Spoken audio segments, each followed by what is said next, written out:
सुबह की सुनहरी धूप पेड़ों की डालियों से छनकर हरी भरी घास पर पड़ रही थी, जैसे प्रकृति ने अपनी सुनहरी चादर बिछाई हो।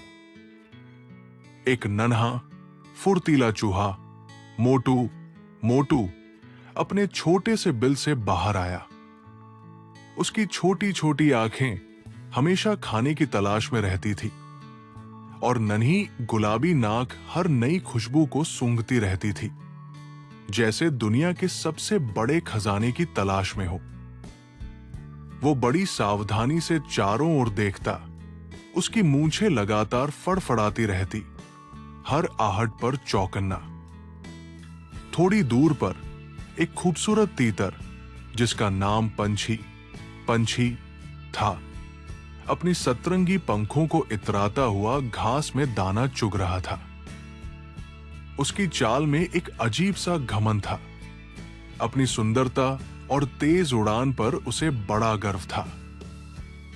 पंछी की गर्दन पर नीले, हरे और लाल रंग के पंख धूप में चमक रहे थे और उसकी आंखें हमेशा ऊपर की ओर रहती थी, जैसे जमीन पर कोई उसके लायक न हो। जब मोटू गलती से उसके थोड़ा करीब आया, तो पंछी ने उसे तिरछी नजर से घूर कर देखा, जैसे कोई राजा एक छोटे से प्रजा को देख रहा हो। उसके चेहरे पर हल्की सी उपेक्षा थी। मोटू उस तीखी नजर से डरकर फौरन पास की झाड़ियों में छिप गया। उसका छोटा सा दिल तेजी से धड़क रहा था। पंछी ने हल्की सी गर्दन हिलाई, एक बेपरवाह आवाज निकाली और अपनी दुनिया में मस्त हो गया, जैसे उस छोटे से चूहे का कोई वजूद ही न हो। उसकी मौजूदगी से उसे कोई फर्क ही न पड़ता हो। दोपहर का समय था। सूरज सिर पर चमक रहा था और हवा में एक अजीब सी खामोशी थी, जैसे जंगल कोई गहरा राज छुपा रहा हो। पंछी दाना चुगते चुगते एक घने जंगल के किनारे पहुंच गया, जहां ऊंचे ऊंचे पेड़ थे और सूरज की रोशनी भी मुश्किल से जमीन तक पहुंच पाती थी। अचानक एक तेज झपट्टा। एक चालाक शिकारी ने बड़ी चतुराई से अपना जाल बिछाया था और पंछी अपनी तेज नजर और फुर्ती के बावजूद उस अनदेखे जाल में बुरी तरह फंस गया। वो बुरी तरह फड़फड़ाया, अपनी पूरी ताकत से रंगीन पंख फड़फड़ाए, लेकिन जाल की मजबूत डोरियां उसे कसती चली गई। हर कोशिश उसे और ज्यादा उलझा रही थी। उसकी आंखों में अब गर्व की चमक नहीं, बल्कि डर और लाचारी साफ झलक रही थी। उसकी गर्व से भरी चाल अब दर्द भरी चीखों में बदल गई थी, जो जंगल की खामोशी को चीर रही थी। पास ही एक बड़े पत्थर के पीछे से मोटू ये सब देख रहा था। उसके छोटे से दिल में एक अजीब सी हलचल हुई, एक अनजाना दर्द महसूस हुआ। उस बड़े इतराते तीतर की ये लाचार हालत देखकर उसे अजीब सा दर्द महसूस हुआ। एक सहानुभूति की लहर दौड़ गई। मोटू डर से कांप रहा था। शिकारी के आने का खतरा भी था, लेकिन पंछी की बेबसी और उसकी दर्द भरी चीखें उसे कुछ करने पर मजबूर कर रही थी, जैसे कोई अदृश्य शक्ति उसे आगे बढ़ने के लिए प्रेरित कर रही हो। कहानी आगे बढ़ाने से पहले मुझे कमेंट्स में बताएं कि आप ये कहानी किस शहर से सुन रहे हैं। आपके जवाब का इंतजार रहेगा। पंछी अब पूरी तरह से थक चुका था। उसकी सारी ताकत जवाब दे चुकी थी। उसके पंख गहरे आघात से भर गए थे और सांस फूल रही थी, जैसे शरीर का हर हिस्सा हार मान चुका हो। उम्मीद की हर किरण बुझती जा रही थी। उसकी आंखें अब बेजान लगने लगी थी। जीवन का अंतिम पड़ाव उसे करीब महसूस हो रहा था। तभी उसे अपने पास एक छोटी सी हलचल महसूस हुई, एक धीमी सी सरसराहट। उसने बेजान आंखों से देखा और हैरान रह गया। मोटू अपने नन्हे कदमों से उसके करीब आ रहा था। उसकी छोटी सी नाक सूंघ रही थी और आंखें दृढ़ थी। तुम यहां क्या कर रहे हो? पंछी ने टूटी हुई दर्द भरी आवाज में पूछा। उसकी आंखों में अभी भी अविश्वास और थोड़ी सी हैरत थी। मोटू ने अपनी नन्ही सी गर्दन ऊपर उठाई। उसकी आंखें दृढ़ थी, उनमें एक अजीब सी चमक थी। मैं आपकी मदद कर सकता हूं, उसने धीमी डरी हुई आवाज में कहा, लेकिन उसके इरादे मजबूत थे। पंछी ने उसे हैरानी से देखा। उसकी आंखों में एक पल के लिए उम्मीद की एक छोटी सी चिंगारी जली और बुझ गई। तुम एक नन्हा सा चूहा, तुम इस मजबूत जाल को कैसे काटोगे? पंछी की आवाज में एक कड़वाहट थी, लेकिन उसकी लाचारी साफ झलक रही थी, जैसे वो खुद को दिलासा दे रहा हो कि कोई मदद नहीं कर सकता। मोटू ने कोई जवाब नहीं दिया, बस जाल की एक मोटी डोरी की ओर इशारा किया, अपनी नन्ही सी आंखों से कह रहा हो, मुझे एक मौका तो दो, मैं कोशिश करूंगा। पंछी ने एक गहरी सांस ली। उसके पास और कोई चारा नहीं था, सिवाय इस छोटे से दोस्त पर भरोसा करने के। मोटू ने बिना देरी किए अपने तेज दांतों से जाल की डोरियों को कुतरना शुरू कर दिया। यह आसान नहीं था। डोरियां मोटी और सख्त थी और उसकी छोटी सी जीभ और दांत थक रहे थे, लेकिन उसने हार नहीं मानी। हर बार जब वो एक डोरी को काटता तो उसके जबड़े दुखने लगते, लेकिन पंछी की बेबसी उसे और ताकत देती थी। पंछी पहले तो खामोश और बेजान बैठा रहा। उसकी आंखों में अभी भी उम्मीद की कमी थी, लेकिन फिर मोटू की अथक मेहनत देखकर उसे प्रेरणा मिली। उसने देखा कि यह छोटा सा जीव कितनी लगन से उसकी मदद कर रहा है, बिना किसी स्वार्थ के।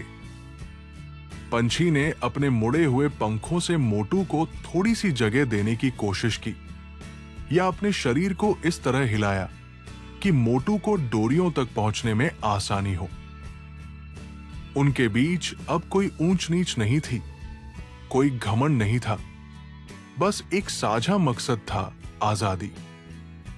हर डोरी के कटने पर एक धीमी सी चुट की आवाज आती, जो उनके दिलों में उम्मीद जगाती थी। मोटू कभी कभी रुककर पंछी की ओर देखता, और पंछी अपनी आंखों से उसे हिम्मत देता, जैसे कह रहा हो, लगे रहो दोस्त। उन्हें नहीं पता था कि कितना समय बीत गया, लेकिन हर टूटा हुआ धागा उनके बीच एक अदृश्य रिश्ता बुन रहा था, एक ऐसा रिश्ता जो जीवन भर के लिए था। लगभग पूरा जाल कट चुका था, बस एक दो डोरियां बची थी जो पंछी को बांधे हुए थी। पंछी अपने पंखों को आजादी के लिए तैयार कर रहा था। उसके दिल में एक नई उम्मीद की लहर दौड़ रही थी। मोटू अपनी अंतिम शक्ति लगाकर डोरियों पर काम कर रहा था। उसके दांत दर्द कर रहे थे और शरीर पसीने से भीग चुका था। तभी झाड़ियों में एक तेज हलचल हुई और एक शिकारी बिल्ली, जो दूर से उनकी गतिविधियों पर नजर रख रही थी, उन पर झपटी। बिल्ली की हरी आंखें अंधेरे में चमक रही थी और उसके पंजे जमीन पर खरोंच रहे थे।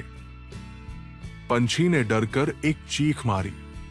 उसकी आवाज में फिर से वही लाचारी थी। मोटू घबरा गया, लेकिन उसके छोटे से दिमाग में बिजली सी कौंधी। भागो पंछी, उसने अपनी पूरी ताकत से चिल्लाकर कहा, अपनी जान की परवाह किए बिना। पंछी अपनी चोटों के बावजूद हवा में उछला, बिल्ली का ध्यान भटकाने के लिए। बिल्ली एक पल के लिए पंछी की ओर लपकी, और इस कीमती पल का फायदा उठाकर मोटू ने अपनी जान की परवाह न करते हुए आखिरी डोरी को काट दिया और फुर्ती से पास के एक पत्थर के नीचे छिप गया। बिल्ली पंछी के पीछे भागी, लेकिन पंछी ने अपनी पूरी ताकत लगाई और लड़खड़ाते हुए ही सही हवा में ऊपर उठ गया, अपनी आजादी की ओर। पंछी ने आसमान में एक चक्कर लगाया। उसकी उड़ान में अभी भी थोड़ी लड़खड़ाहट थी, और फिर धीरे से उस जगह लौट आया जहां मोटू छिपा था। बिल्ली हार मानकर जा चुकी थी। उसकी निराशा भरी गुर्राहट दूर जंगल में खो गई थी। पंछी ने अपनी चोट की परवाह न करते हुए नम आंखों से मोटू को देखा। उसकी आंखों में कृतज्ञता के आंसू चमक रहे थे। तुम्हारी वजह से मेरी जान बची, उसकी आवाज भर्रा गई थी, भावनाओं से भरी हुई। तुमने मेरी परवाह नहीं की थी। मैंने तुम्हें नीचा दिखाया था, लेकिन फिर भी तुमने मेरी मदद की। मोटू शर्मा गया। उसकी छोटी सी मूछें खुशी से फड़फड़ा रही थी। उसे पंछी की आंखों में सम्मान देखकर बहुत अच्छा लग रहा था। पंछी ने अपनी गर्दन झुकाई, जो कभी गर्व से ऊंची रहती थी। आज उसमें एक विनम्रता थी। आज तुमने मुझे सिर्फ आजादी ही नहीं दी, बल्कि एक बड़ा सबक भी सिखाया। कोई भी छोटा नहीं होता, और सच्ची दोस्ती ताकत या आकार नहीं देखती। उसने मोटू को प्यार से अपने पंख से छुआ, एक स्पर्श जो दोस्ती की शुरुआत थी। मोटू के दिल में खुशी और गर्व की लहर दौड़ गई। उसे लगा जैसे उसने दुनिया जीत ली हो। दोनों ने एक दूसरे को देखा, एक अजनबी से बने दोस्त, जिनकी जिंदगी हमेशा के लिए बदल गई थी। पंछी फिर आसमान में ऊंची उड़ान भर गया, लेकिन इस बार उसकी उड़ान में घमंड नहीं, बल्कि कृतज्ञता और एक नई समझ थी। मोटू उसे जाते हुए देखता रहा, अपने नन्हे से दिल में एक बड़ी सी मुस्कान लिए। वो जानता था कि सच्ची बहादुरी बड़े पंखों या तेज रफ्तार में नहीं, बल्कि एक नेक दिल में होती है। शाम ढल रही थी। सूरज की नारंगी किरणें पेड़ों के पत्तों से होकर जमीन पर एक सुनहरी चादर बिछा रही थी, जिससे जंगल का हर कोना चमक रहा था। पंछी अपनी चोटों के बावजूद एक ऊंची डाल पर बैठा अपनी पुरानी जिंदगी और आज के घटनाक्रम पर सोच रहा था। उसकी आंखों के सामने मोटू का वो निडर चेहरा घूम रहा था, जिसने अपनी जान की परवाह किए बिना उसे आजादी दिलाई थी। उस गर्व से भरी उड़ान में अब एक अजीब सी शांति थी, एक विनम्रता थी जो पहले कभी नहीं थी। उसे अपनी पिछली घमंडी चाल और मोटू को नीचा दिखाना याद आया। एक गहरी शर्मिंदगी और पछतावे का एहसास उसके दिल को छू गया। उसे महसूस हुआ कि उसने कितनी बड़ी गलती की थी, और मोटू ने बिना किसी शर्त के उसे माफ कर दिया था। हवा में मिट्टी की सौंधी खुशबू घुल गई थी, और दूर से झिंगुरों की आवाजें सुनाई दे रही थी, जो रात के आने का संकेत दे रही थी। पंछी ने एक लंबी सांस ली, जैसे अपने भीतर की सारी पुरानी अकड़ को बाहर निकाल रहा हो और एक नए जीवन को गले लगा रहा हो। उसके जख्म अभी भी ताजा थे, लेकिन दिल के घाव भर रहे थे। उसने कसम खाई कि वो कभी किसी को छोटा नहीं समझेगा और हर जीव का सम्मान करेगा, चाहे वो कितना भी छोटा क्यों न हो। उसकी नजरें नीचे जमीन पर मोटू के बिल की ओर थी, जहां से कभी कभी एक छोटी सी परछाई दिख जाती थी। उस पल उसे लगा जैसे एक नया जन्म हुआ हो, एक नया पंछी जो सिर्फ उड़ना नहीं बल्कि जीना भी सीख गया था, रिश्तों की अहमियत को समझ गया था।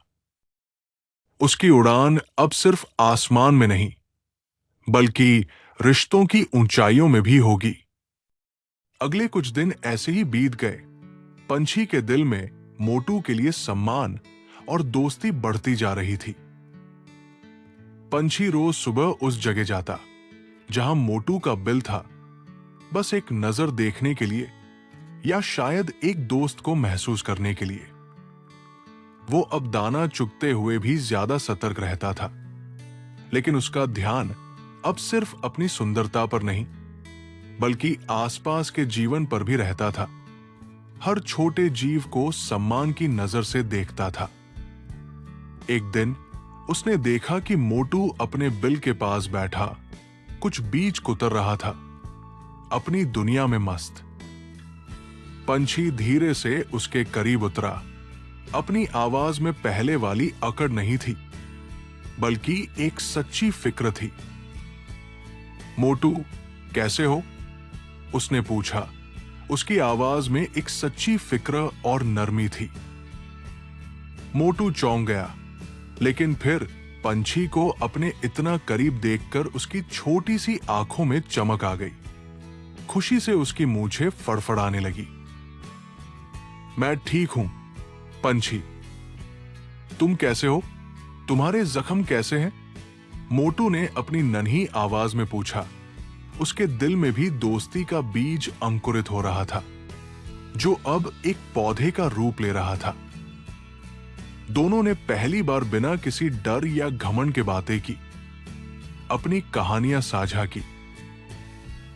पंछी ने मोटू को धन्यवाद दिया और अपनी पिछली हरकतों के लिए माफी भी मांगी। मोटू ने कहा कि उसे कोई बुरा नहीं लगा, क्योंकि उसने तो बस अपनी दोस्ती का फाराजा निभाया था। उनकी बातें चल ही रही थी कि अचानक आसमान में एक बड़ा सा शिकारी बाज मंडराने लगा। उसकी परछाई जमीन पर मंडरा रही थी।